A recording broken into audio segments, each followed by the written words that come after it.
अवधूत चिंतन श्री गुरुदेव दत्त. श्री स्वामी समर्थ. मित्रांनो, सर्वांना नमस्कार. स्वामी महाराज तुमच्या सर्व चांगल्या इच्छा मनोकामना पूर्ण करो, हीच माझी स्वामींचरणी प्रार्थना. आणि आजच्या या नवीन व्हिडिओला सुरुवात करूया. मित्रांनो, तुम्हाला ब्रह्ममुहूर्ताबद्दल माहिती आहे का? जर तुम्ही ब्रह्ममुहूर्ताच्या वेळी झोपून किंवा पलंगावर बसून ही पद्धत जर 7 दिवस केली तर तुमची कोणतीही इच्छा प्रार्थना नक्कीच पूर्ण होईल. तुमच्या जीवनात चमत्कार होईल. तुम्हाला ब्रह्ममुहूर्तात ही पद्धत करावीच लागेल. म्हणूनच आपण प्रथम ब्रह्ममुहूर्ताबद्दलची माहिती जाणून घेऊ आणि ब्रह्ममुहूर्तावर उठून आपण अशी कोणती पद्धत वापरावी जेणेकरून आपल्या सर्व इच्छा मनोकामना पूर्ण होतील, हेच आपण आजच्या व्हिडिओमध्ये पाहणार आहोत. त्यामुळे तुम्ही हा व्हिडिओ शेवटपर्यंत नक्की पहा आणि चॅनलवर नवीन असाल तर एक सबस्क्राईब नक्की करा आणि व्हिडिओला एक लाईक करा. कमेंटमध्ये श्री स्वामी समर्थ किंवा तुमच्या इष्टदेवतेचं नाव नक्की लिहा. तसेच बाजूच्या बेल आयकॉनलाही प्रेस करा, जेणेकरून जेव्हा कधी मी व्हिडिओ अपलोड करेल तेव्हा ते नोटिफिकेशन सर्वात आधी तुमच्यापर्यंत पोहोचेल आणि तुम्ही एक पण व्हिडिओ तुमचा चुकणार नाही. चला तर व्हिडिओला सुरुवात करते. मित्रांनो, ब्रह्ममुहूर्त हा पहाटेचा 1 तास 36 मिनिटांचा विशेष वेळ आहे, जो पहाटे 4 ते 6 वाजेपर्यंत असतो. हिंदू धर्मात ब्रह्ममुहूर्ताचे विशेष महत्त्व सांगण्यात आले आहे. धर्मग्रंथ, वेद पुराण आणि आपल्या ऋषीमुनींनी ब्रह्ममुहूर्तावर जागरण करून अत्यंत लाभदायक असल्याचे सांगितले आहे. जर तुम्ही ब्रह्ममुहूर्तावर उठलात तर तुम्हाला सौंदर्य, शक्ती, ज्ञान, बुद्धी आणि आरोग्य मिळते. तुमचा संपूर्ण दिवस ऊर्जेने भरलेला असतो आणि आपल्याला प्रत्येक गोष्टीत यश सुद्धा मिळतं. तर बघा, ब्रह्ममुहूर्तामध्ये जीवन बदलण्याची अफाट शक्ती आहे. आध्यात्मिक शुद्धतेमुळे हा काळ अत्यंत महत्त्वाचा आहे. याशिवाय या काळामध्ये शांत, प्रसन्न वातावरणामुळे लोकांना आरामदायक वातावरण जाणवतं. ब्रह्ममुहूर्ताचं शांत वातावरण आणि ऊर्जा आध्यात्मिक साधनेसाठी सर्वोत्तम मानली जाते. हा काळ कोणत्याही सरावासाठी खूप महत्त्वाचा असतो, त्यामुळे विद्यार्थ्यांसाठी हा काळ खूप खास आहे. परंतु या बाबतीत काही इतर श्रद्धा देखील आहेत. जर आपण प्राचीन ग्रंथाचा अभ्यास केला तर त्यांच्या मते सायंकाळचे 6 ते पहाटे 6 या दरम्यान 4 कालखंड आहेत, ज्यामध्ये प्रत्येक पहिला कालखंड रुद्र कालखंड आहे. रुद्र कालखंड संध्याकाळी 6 ते 9 वाजेपर्यंत प्रभावी राहतो. त्यानंतर दुसरा कालखंड म्हणजे राक्षस काळ. राक्षस काळ रात्री 9 ते 12 वाजेपर्यंत प्रभावी असतो. त्यानंतर तिसरा काळ येतो गंधर्व काळ. तो रात्री 12 ते पहाटे 3 वाजेपर्यंत प्रभावी असतो. आणि त्यानंतर चौथा काळ येतो, ज्याला शेवटचा प्रहर देखील म्हणतात, तो म्हणजे मनोहर काळ. मनोहर काळ पहाटे 3 ते 6 वाजेपर्यंत प्रभावी असतो. ब्रह्ममुहूर्ताच्या वेळेच्या समजुती मनोहर काळ म्हणजेच फक्त पहाटे 3 ते सकाळी 6 वाजेपर्यंत येतो. जरी इतर देशांमध्ये सूर्योदयाच्या वेळेत फरक आहे, म्हणून ब्रह्ममुहूर्ताची कोणतीही विशिष्ट वेळ प्रत्येक ठिकाणी सारखी असल्याचे सांगता येत नाही.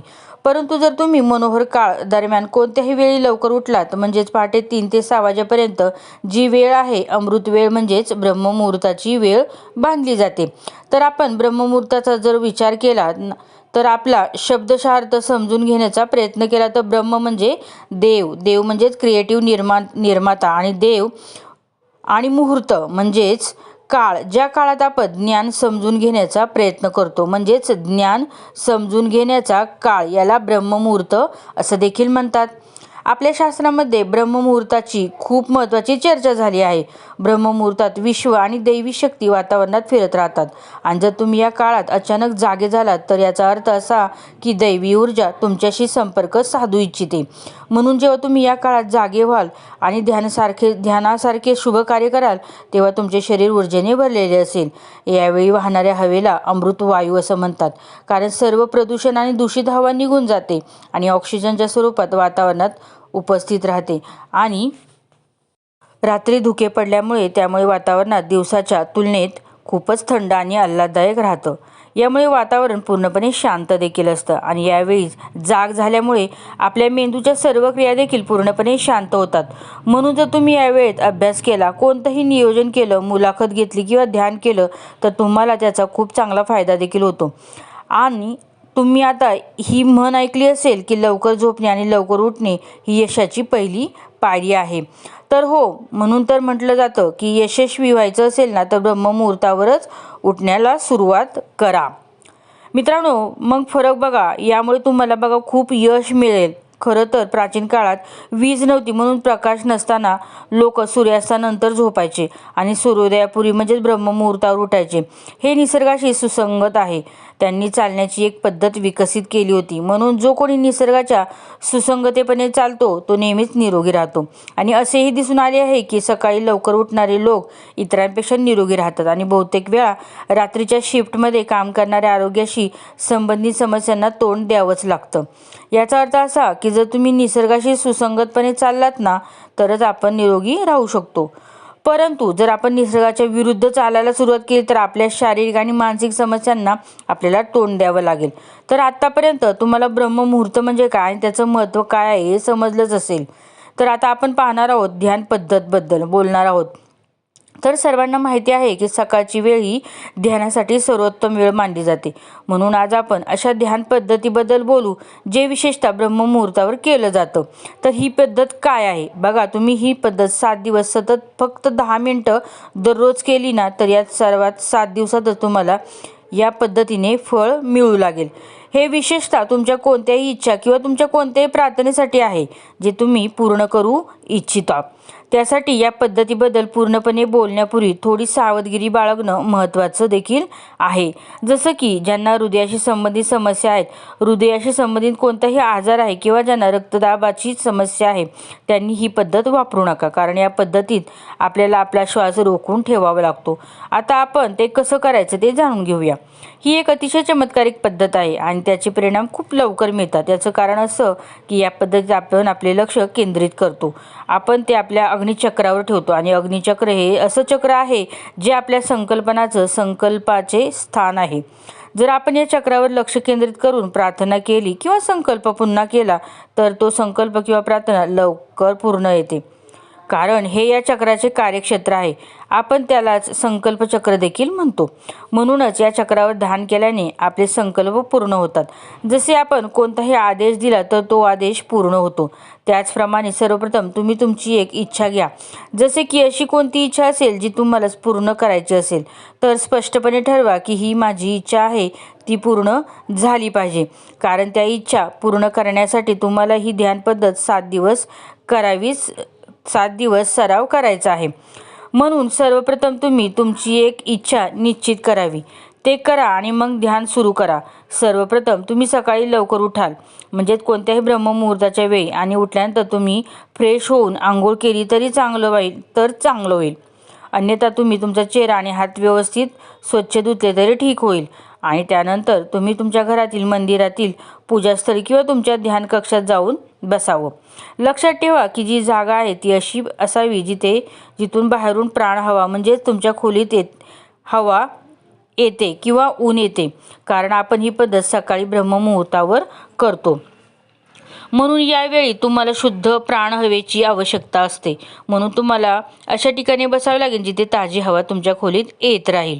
आणि जेव्हा तुम्ही ध्यानात बसता तेव्हा तुमची कंबर सरळ, मान सरळ करून बसा. दोन्ही हात गुडघ्यावर ठेवा. त्यानंतर तुमच्या मुठी बंद करा आणि पहिले 2-3 मिनटं तुमचं मन शांत करा. ते असं करा की तुमचं शरीर स्थिर करा. जेव्हा तुमचं मन शांत होतं, तुमचं शरीर स्थिर होतं आणि तुमचा श्वास तुम्ही सामान्य होतो तेव्हा तुम्हाला तुमचे लक्ष तुमच्या अग्नीच्या चक्राकडे वळवावं लागेल. अग्निचक्राचा अर्थ भुवयांच्या मधली ती जागा असते जिथे आपण टिळक लावतो किंवा महिला कुंकू लावतात.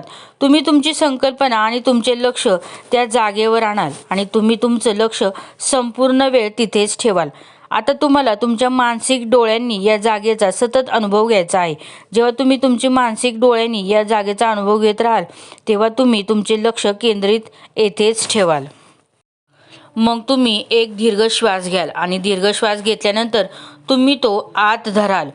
जेव्हा तुम्ही तुमचा श्वास आत धराल आणि त्या काळात तुमचं लक्ष अग्निचक्रावरती देखील केंद्रित राहिलं पाहिजेत, त्यावेळी तुम्ही तुमच्या आवडत्या देवतेचं किंवा गुरूंचा फोटो तुमच्या अग्निचक्रावर ठेवा. तुम्ही चक्राकडे पाहाल आणि तुमच्या अग्निचक्रावरील तुमच्या आवडत्या देवाचं किंवा गुरूंचं चित्र पाहाल आणि तुमचा श्वास आत रोखून ठेवाल. तुम्ही प्रार्थना कराल किंवा संकल्प कराल किंवा तुमची इच्छा पुन्हा तुम्हाला करायचीच आहे. तुमची कोणती इच्छा असो ती एका ओळीत पूर्ण पुन्हा करा आणि हे गुरुदेव किंवा हे माझ्या देवा, तुम्ही ज्यांच्यावर विश्वास ठेवता त्यांना माझी इच्छा पूर्ण व्हावी अशी प्रार्थना कराल. आणि जोपर्यंत तुमच्याकडे तो श्वास आत रोखण्याची क्षमता आहे तोपर्यंत तुम्ही तिच्या पुन्हा पुन्हा मनाला तुम्ही तो श्वास तुमच्या आत 10 सेकंदासाठी रोखू शकता. तुम्ही तो 20 सेकंदासाठी रोखू शकता किंवा 20 सेकंदापेक्षाही जास्त रोखू शकता. प्रत्येकाच्या जशा शक्य आहे तसं करायचं. तुम्ही कोणताही तुम्हाला त्रास न होता शक्य तितका वेळ तुमचा श्वास तुम्हाला आत रोखून ठेवायचा आहे. त्यानंतर तुम्ही अग्निचक्रावर तुमचं ध्यान कराल आणि तुमच्या मनाच्या डोळ्यांनी तुमच्या आवडत्या देवाचं किंवा गुरुचं स्मरण करत राहा. आता त्यानंतर तुमची इच्छा पुन्हा पुन्हा तुम्हाला बोलवून दाखवायची आहे. तुमचा श्वास आत रोखून ठेवायचा आहे जोपर्यंत तुम्हाला असं वाटत नाही की तुम्ही तुमचा श्वास जास्त काळ रोखू शकत नाही. नंतर हळूहळू तो तोंडाने तुम्हाला बाहेर काढायचा आहे.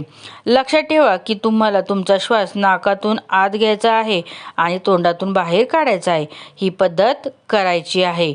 अशा प्रकारे एक चक्र पूर्ण होतं. त्यानंतर तुम्ही 15 किंवा 20 सेकंद थोडी विश्रांती घ्या आणि सामान्य स्थितीत बसून राहाल.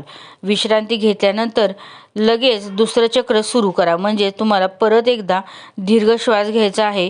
श्वास आत ठेवा. नंतर तुमचं लक्ष आज्ञाचक्रावर केंद्रित करा. यानंतर तुमच्या आवडत्या देवतेचं किंवा गुरूंचं चित्र तुमच्या मनात पहा आणि या सर्व गोष्टींसह तुमची प्रार्थना सुद्धा तुम्ही पूर्ण करा. तुमचा संकल्प, तुमची इच्छा पुन्हा करा आणि जोपर्यंत तुमचा श्वास आत रोखून ठेवाल आणि जेव्हा तुम्हाला असं वाटेल की हे पुरेचं आहे तोपर्यंत ते पुन्हा करत राहा. जर तुम्ही जास्त वेळ श्वास रोखून ठेवून करू शकत नसाल तर तोंडातून श्वास सोडा आणि नंतर काही सेकंद विश्रांती घ्या. अशा प्रकारे हे 2 चक्र आहेत. तुम्हाला तुमची इच्छा पुन्हा पुन्हा सांगत राहावी लागते. मध्येच थांबून काही सेकंद विश्रांती घ्यावी लागेल. तुम्हाला हे 7 दिवस दररोज सुमारे 10 मिनिटं करावे लागेल. कारण ही एक संपूर्ण पद्धत आहे म्हणून तुम्हाला ती 7 दिवस खऱ्या मनाने पूर्ण करावी लागते. तसेच तुमच्या सर्व इच्छा पूर्ण होऊ शकतात. जर तुम्ही ती चुकवली किंवा मध्येच सोडली तर तुमच्या इच्छा पूर्ण होण्याची शक्यता कमी असते. हा नियम लक्षात ठेवा. शेवटी हे का घडतं आणि या पद्धतीमागील शास्त्र काय आहे? तर सर्वप्रथम आपण जे अग्निचक्र असतं, जसं की मी तुम्हाला आधी सांगितलं आहे, हे आपल्या संकल्पनाचं स्थान आहे. हे आमच्या आदेशाचं स्थान आहे. म्हणूनच त्याला अग्निचक्र असं नाव देण्यात आलेलं आहे. म्हणूनच जेव्हा आपण या ठिकाणी येतो आणि कोणतीही आज्ञा देतो तेव्हा आपण प्रार्थना करतो किंवा संकल्प करतो तेव्हा ती आज्ञा, तो संकल्प, ती प्रार्थना पूर्ण होते आणि आपण अग्निचक्रावर लक्ष केंद्रित करून जे काही मागतो ते पूर्ण होतं. कारण ते इच्छा पूर्ण करण्याचे ठिकाण आहे. आणि दुसरी म्हणजे जेव्हा आपण आपला श्वास अशा प्रकारे रोखतो तेव्हा असं घडतं की जे आपल्या संपूर्ण शरीरात एक आपत्कालीन परिस्थिती निर्माण करतं. जेव्हा आपण आपला श्वास इतका वेळ रोखतो तेव्हा असं होतं की आपलं मन थांबतं, आपले विचार थांबतात. असं का घडतं? हे घडतं कारण आत मला आरामाचा विचार करण्याची सोय नाही. म्हणूनच जेव्हा तुम्ही एक गोष्ट निवडता, तुमचं सर्व लक्ष त्यावर केंद्रित करता तेव्हा तुमचं लक्ष त्या जागेवरच राहिलं पाहिजेत. म्हणजेच तुमचं मन पूर्वीपेक्षा जास्त एकाग्र होईल. म्हणून जेव्हा तुम्ही श्वास घेतल्यानंतर तुमचा श्वास रोखता तेव्हा ती दुसरी गोष्ट बनते. ही एक महत्त्वाची गोष्ट आहे. आता तिसरी गोष्ट म्हणजे जेव्हा तुम्ही अशा प्रकारे एकाग्र होता आणि तुमची इच्छा पुन्हा पुन्हा सांगता तेव्हा हळूहळू तुमची ती इच्छा तुमच्या जागृत मनातून तुमच्या अवचेतन मनात जात असते. म्हणजेच 1 दिवस, 2 दिवस किंवा 7 दिवसानंतर तुम्ही जो विचार पुन्हा पुन्हा करत आहात तो तुमच्या अवचेतन मनाकडे जाऊ लागतो. आणि जो आपण मनाचा संचार सर्वात खोलवरचा स्तर आहे. जर तुम्ही तुमच्या अवचेतन मनामध्ये म्हणजेच तुमच्या अवचेतन मनामध्ये कोणताही विचार जर ठेवला ना तर आकर्षणाच्या नियमानुसार तुमची ती इच्छा पूर्ण होते. म्हणून हे त्याचं विज्ञान आहे आणि यामध्ये तुम्ही तिन्ही गोष्टी विशेष कार्य करता. पहिली आज्ञाचक्रकार, ते आज्ञेचे स्थान आहे म्हणून ते आपली आज्ञा पूर्ण करतं. दुसरं म्हणजे जेव्हा आपण आपला श्वास आतल्या आत रोखतो तेव्हा शरीरावर एक आपत्कालीन परिस्थिती उद्भवू शकते ज्यामुळे तुम्ही अनावश्यक विचार टाळू शकता आणि तुमचं मन लगेच एकाग्र होतं. तिसरी गोष्ट म्हणजे जेव्हा तुम्ही तुमचे अवचेतन मन उघडता तेव्हा तुमची इच्छा तुमच्या अवचेतन मनात जाते ज्यामुळे त्या इच्छेच्या पूर्ततेचे दरवाजे उघडू शकतात. आणि आणखीन एक महत्त्वाची गोष्ट म्हणजे तुम्ही ब्रह्ममुहूर्ताच्या वेळी हे विधी करत आहात का? तेव्हा तुम्हाला सुरुवातीलाच ब्रह्ममुहूर्ताच्या वेळेत विशिष्ट वैशिष्ट्य सांगितले आहे की जर आपण ब्रह्ममुहूर्ताच्या वेळी म्हणजे सकाळी कोणताही विधी केला तर हा काळ देवांचा असतो, तो परमात्माचा असतो.